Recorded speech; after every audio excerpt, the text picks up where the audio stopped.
आंदोलन की राह पर हैं। रात होने के बाद भी छात्राओं ने कॉलेज के गेट के बाहर धरना दिया। अपनी 6 सूत्री मांगों को लेकर छात्राओं ने कॉलेज के गेट के बाहर नारेबाजी कर प्रदर्शन किया और धरना देकर आक्रोश जताया। मौके पर नयापुरा थाना पुलिस का जाब्ता तैनात किया गया। वहीं छात्र संघ अध्यक्ष ने मांगों को नहीं माने जाने पर आज से भूख हड़ताल की चेतावनी दी है।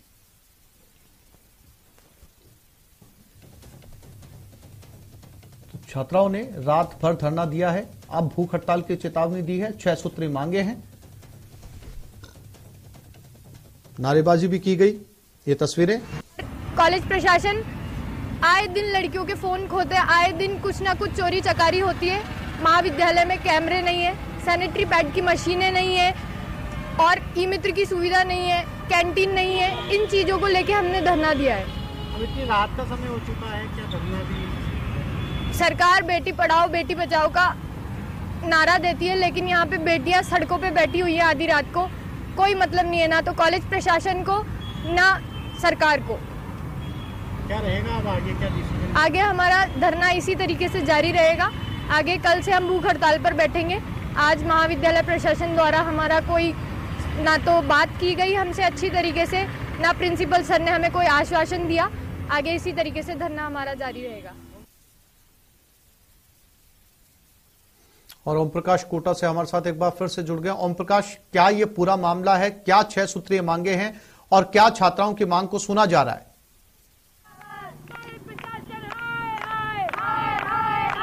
देखिए, छात्राएं पहले भी धरना प्रदर्शन कर चुकी है। रात को भी धरना प्रदर्शन पहले भी किया था और हम सीधी आपको तस्वीरें दिखाना चाहते हैं। फिलहाल ये रात को धरना जारी था और अभी भी धरना देकर ये छात्राएं आक्रोश जता रहे। 6 सूत्री मांग इनकी है कि कैंटीन स्थापित होनी चाहिए, सीसीटीवी कैमरे लगने चाहिए, ई मित्र की व्यवस्था होनी चाहिए। ये तमाम तरह की मांगों को लेकर ये छात्राएं जो धरने पर है, इन छात्राओं से बातचीत करते हैं, छात्र संघ अध्यक्ष से बातचीत करते हैं। क्या डिमांड है? आप रात भर से धरने पर बैठे हैं, कुछ आपकी मांगों के लिए सकारात्मक प्रयास किए गए कॉलेज प्रशासन की तरफ से? जी, हमारी 6 सूत्री मांगे हैं, जिसमें से हम पहले भी 3 दिवस धरने पर बैठे थे। उसमें से एक मांग हमारी मान ली गई थी। मार्कशीट में शुद्धिकरण कर दिया गया था म्यूजिक में। 30 साल से लेकर धांधली चल रही थी, लेकिन पोर्टल पर, एडमिशन पोर्टल पर अभी भी म्यूजिक ही आता है, जो कि इंडियन म्यूजिक वोकल में हम पढ़ाई कर रहे हैं। इंडियन म्यूजिक वोकल आना चाहिए।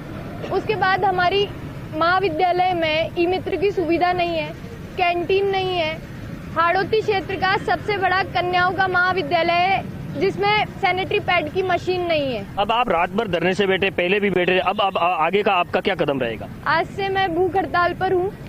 हमारे पदाधिकारी भूख हड़ताल पर है। महाविद्यालय प्रशासन पहले भी गहरी नींद में सोया हुआ था और अभी भी गहरी नींद में सोया हुआ है।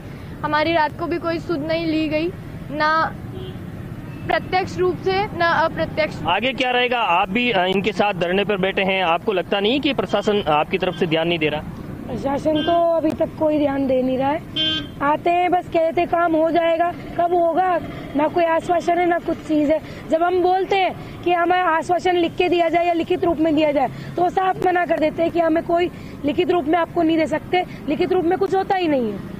तो कई घंटों से ये धरने पर है, पूरी रात धरने पर ये छात्राएं बैठी थी। छात्र संघ अध्यक्ष के नेतृत्व में कई छात्राएं। और सबसे बड़ा अपडेट हम आपको बता दें कि आज से ये छात्राएं, जिसमें से ज्यादा 3 से 4 छात्राएं भूख हड़ताल पे बैठेगी। अब देखने वाली बात ये होगी कि प्रशासन, कॉलेज प्रशासन इनकी मांगों को लेकर कितने सकारात्मक प्रयास करता है। लेकिन बड़ी बात है कि ये छात्राएं लगातार पहले भी ज्ञापन दे चुकी है 6 सूत्री मांग को लेकर, क्योंकि कॉलेज परिसर में छात्राओं की सुरक्षा को लेकर एक बड़ा मुद्दा रहता है और उस मुद्दे को लेकर ये लगातार आंदोलन की राह पर होती है। हालांकि इनको एक ई मित्र की डिमांड रहती है। इसके अलावा जो कैंटीन सहित कई तमाम तरह की जो मांगे हैं, उनकी मांगों को लेकर कॉलेज प्रशासन की तरफ से बार बार ज्ञापन देने के बाद भी इनकी मांगों को लेकर सकारात्मक प्रयास जब नहीं होते तो ये दूसरी मांगों को लेकर फिर भी जो है कॉलेज प्रशासन के साथ चर्चा की जा सकती है, लेकिन सुरक्षा की जो मांग है वो सबसे बड़ा मुद्दा है। क्योंकि ओम प्रकाश, पूरे प्रदेश भर से, और कोटा ऐसा शहर है जहां पूरे देश से जो है अलग अलग परिवार के बच्चे जो हैं वो पढ़ने के लिए आते हैं अलग अलग कोनों से। तो ऐसे में सुरक्षा खासतौर पर लड़कियों के लिए बेहद जरूरी मुद्दा है। बावजूद इसके कितनी बार ज्ञापन दिया गया और अब जो है वो भूख हड़ताल पर बैठ गई है, लेकिन क्यों जो है वो जेडीबी कॉलेज प्रशासन जो है इन लड़कियों के साथ बात नहीं कर रहा?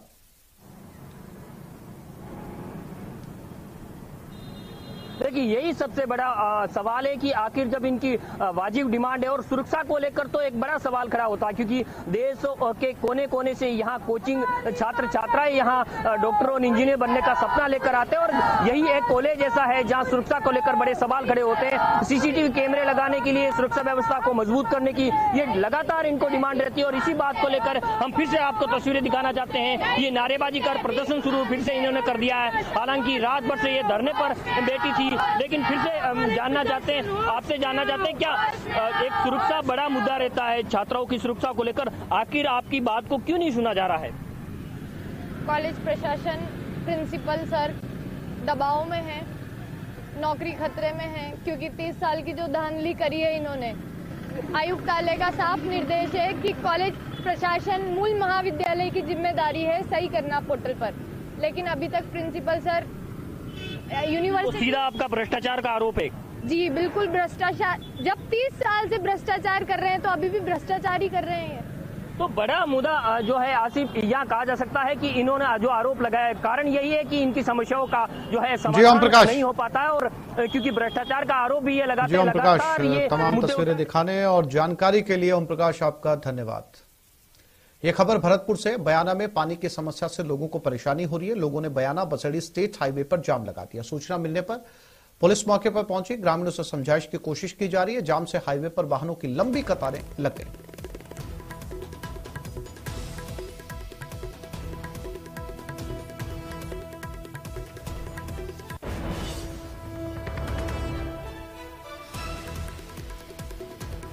तो पानी की समस्या को लेकर भरतपुर में प्रदर्शन। दीपक भरतपुर से हमारे साथ जुड़ गए हैं।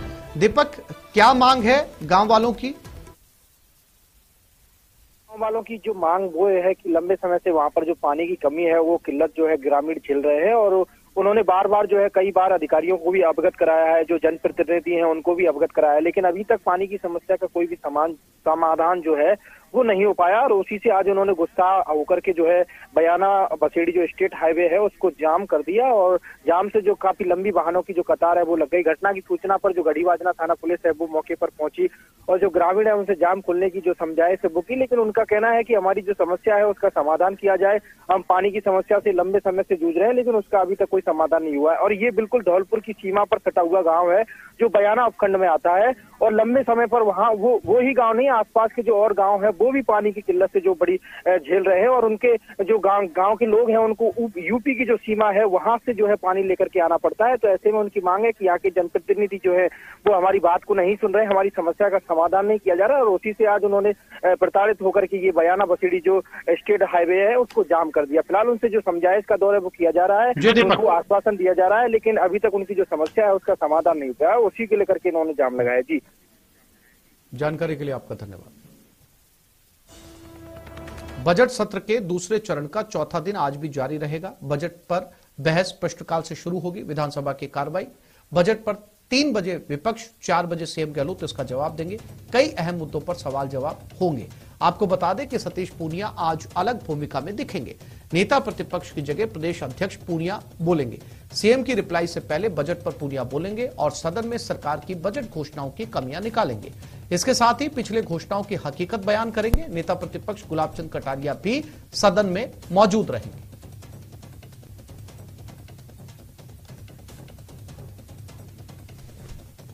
तो आज फिर से सवाल जवाब का दौर। बजट सत्र पर यह चर्चा चल रही है। हाल ही में बजट पेश किया गया और इसी को लेकर, लेकिन आज जो जानकारी निकलकर सामने आ रही है वो नेता प्रतिपक्ष गुलाब चंद कटारिया की जगह प्रदेश अध्यक्ष, बीजेपी प्रदेश अध्यक्ष सतीश पूनिया सवाल पूछेंगे।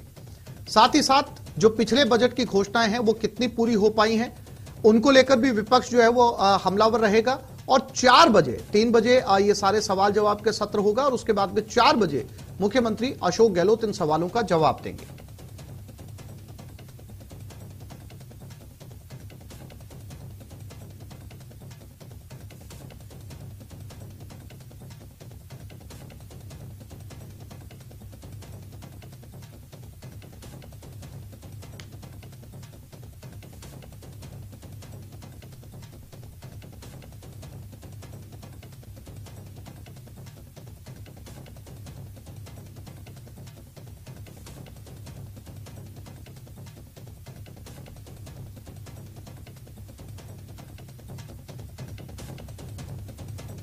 बजट सत्र 2023 और आज एक बार फिर से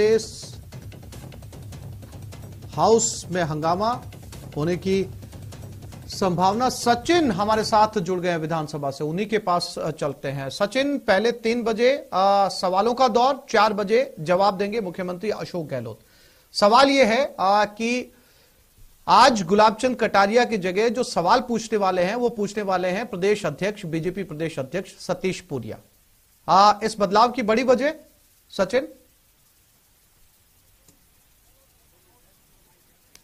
बिल्कुल, देखिए नेता प्रतिपक्ष जो है गुलाबचंद कटारिया, उनका मनोनयन हो चुका है असम के राज्यपाल को लेकर। हालांकि क्योंकि अभी तक उन्होंने शपथ नहीं ली है, नेता प्रतिपक्ष वो अभी तक भी बने हुए हैं, लेकिन उसके बावजूद भी नैतिकता के आधार पर वो बोलना नहीं चाहते हैं, क्योंकि ना तो वो सरकार के खिलाफ कुछ बोल सकते हैं, ना ही पार्टी लाइन के खिलाफ, क्योंकि संवैधानिक पद पे वो जा रहे हैं। ऐसे में उन्होंने खुद को अलग किया है। हालांकि वो विधानसभा आ रहे हैं लेकिन सदन की कार्रवाइयों में हिस्सा नहीं ले रहे हैं। तो ऐसे में अब जो प्रदेशाध्यक्ष है भाजपा के सतीश पूनिया, उनको ये जिम्मेदारी दी गई है कि आज वो विपक्ष के नेता के तौर पर अपनी बात सदन में रखेंगे और सरकार को घेरने की कोशिश करेंगे। जो जो मुद्दे वो उठा सकते हैं, सरकार की नाकामियों को लेकर, बजट को लेकर, सरकार के फेलियर को लेकर, तो जो नेता प्रतिपक्ष का काम था आज वो सतीश पूनिया निभाएंगे सदन के अंदर। 3 बजे का समय तय किया गया है जब विपक्ष के नेता बोलेंगे, तकरीबन 1 घंटे का समय उनके लिए होगा। और ठीक 4 बजे मुख्यमंत्री अशोक गहलोत जो सदन के नेता हैं वो बजट पर अपनी बात रखेंगे। और देखिए सबसे बड़ी बात यह है कि वो विपक्ष के सवालों का जवाब तो देंगे ही, साथ ही आज जो बजट पर बहस होगी, बजट बहस का जो वो जवाब देंगे, उसके तहत कई नई घोषणाएं भी जो है वो सामने आ सकती है। क्योंकि देखिए बजट के बाद में कर्मचारी वर्ग हो या अलग अलग सदन के विधायक हो, सदस्य हो, इन तमाम लोगों ने अपनी अपनी डिमांड्स रखी हैं। कुछ ऐसी मांगे हैं जो चाहते हैं कि पूरी हो, तो उनमें से कुछ मांगों को शामिल आज किया जा सकता है, यानी कई नई घोषणाएं भी आज देखने को मिल सकती है। हालांकि बहुत कम संभावना है कि जिले बनाने की घोषणा हो, क्योंकि राम लुभाई कमेटी जो बनाई गई है उसका 31 मार्च तक का समय है। लेकिन फिर भी ये उम्मीद की जा रही है, और जो कई नेता हैं, कई सदन के नेता, चाहे अनूपगढ़ विधायक हो, बालोतरा से विधायक हो, तमाम तरह के जो लोग हैं, वो उनको ये उम्मीद है, ब्यावर से विधायक हो शंकर रावत, कि जिले बनाने की घोषणा हो जाएगी। आज जिले बनाने की घोषणा हो सकती है। इसके अलावा जो पिछले 4 बजट पेश किए गए हैं उसको लेकर भी विपक्ष हमलावर रह सकता है। ये सवाल भी उस फहरिस्त में शामिल हो सकते हैं सचिन, कि जो पिछले बजट के दौरान आपने घोषणाएं की थी वो पिछले 4 सालों के अंदर कितनी इंप्लीमेंटेशन उनका हुआ, कितनी लागू हो चुकी हैं?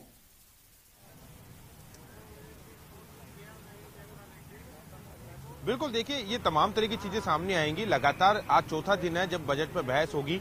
प्रश्नकाल व शून्यकाल के बाद में बजट पर बहस शुरू हो जाएगी। लगातार 3 दिन से सत्ता पक्ष के लोग हों वो बजट की वाहवाही बता रहे हैं, बजट को ऐतिहासिक बता रहे हैं, लेकिन जो विपक्ष के नेता हैं, चाहे राजेंद्र राठौड़ हो, वासुदेव देवनानी हो या तमाम अन्य विधायक हो, उन्होंने खुलकर उन तमाम मुद्दों को उठाया है। एक एक घोषणाओं पर बात करी है जो पहले बजट में दी गई थी मुख्यमंत्री अशोक गहलोत द्वारा, दूसरे में दी गई, तीसरे में दी गई, चौथे में दी गई, और अब 5वां बजट उन्होंने जारी कर दिया। तो 4 बजट घोषणाएं जो पूरी नहीं हुई है, उन बातों को लेकर भी सदन में बात उठी है। यहां तक कि जो महिलाओं को 1 करोड़ से ज्यादा महिलाओं को स्मार्टफोन देने थे, ये एक प्रमुख और बड़ी घोषणा थी, सरकार की महत्वाकांक्षी घोषणा थी।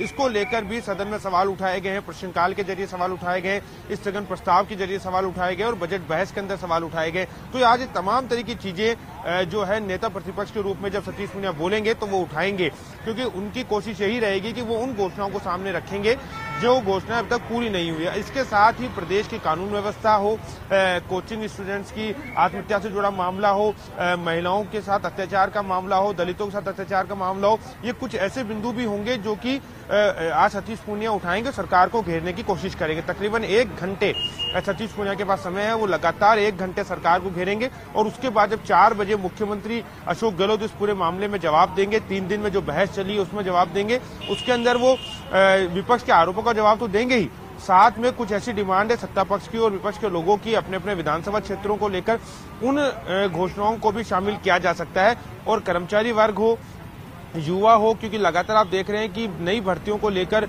युवा आंदोलनरत है, लगातार धरने प्रदर्शन कर रहे हैं, विधानसभा में प्रदर्शन किया जा रहा है। तो उम्मीद की जा रही है कि युवाओं को, क्योंकि बजट समर्पित होना था लेकिन बजट में कुछ ऐसा निकल के नहीं आया जिससे युवा संतुष्ट हो सके, यही वजह है कि युवा सड़कों पे थे। तो आज हो सकता है कि उनके लिए भी कुछ घोषणाएं हो जाए, तो कुछ नई घोषणाएं, कुछ नई सौगातें प्रदेश को आज मुख्यमंत्री अशोक गहलोत दे सकते हैं। शाम 4 बजे तक का इंतजार करना होगा। 4 बजे का समय सदन के नेता मुख्यमंत्री अशोक गहलोत के लिए तय किया गया है। वो जवाब तो देंगे ही और साथ में नई घोषणाएं भी जो हैं प्रदेश की जनता को सौंपेंगे। जी सचिन, आज जो है वो ये प्रश्नकाल जो है वो ये भी उम्मीद जताई जा रही है कि काफी हंगामा खेज जो है वो रहने वाला है, चूंकि बहुत सारे सवाल होंगे। लेकिन सचिन, अगर इस पर बात की जाए कि पूरी तैयारी के साथ मुख्यमंत्री अशोक गहलोत भी कहीं ना कहीं अंदाजा है कि कौन कौन से सवाल पूछे जा सकते हैं, क्या कुछ सवाल जो है वो सामने से विपक्ष की तरफ से आ सकते हैं, इसकी तैयारी कहीं ना कहीं जो है वो सरकार की पूरी होगी जवाब देने के लिए?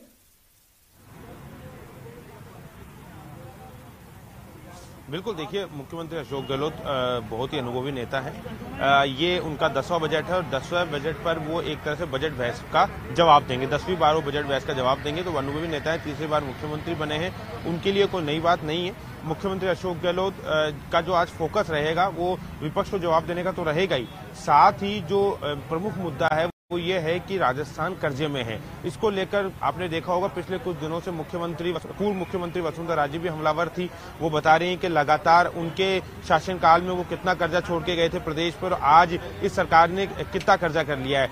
एक रिपोर्ट के अनुसार देखें तो तकरीबन 50 से 60 हजार रुपए प्रति व्यक्ति राजस्थान में कर्जा है। हर राजस्थान वासी में 40 से 50 हजार, 50 से 60 हजार के आसपास का एक कर्जा एक प्रति व्यक्ति है। तो तकरीबन 5 लाख करोड़ से ज्यादा का कर्जा जो है सरकार के ऊपर है। तो इस बात को लेकर भी जवाब देंगे कि कहां से फंड आ रहा है, किस तरह से कर्जे को चुकाएंगे, किस तरह से घोषणाएं करेंगे।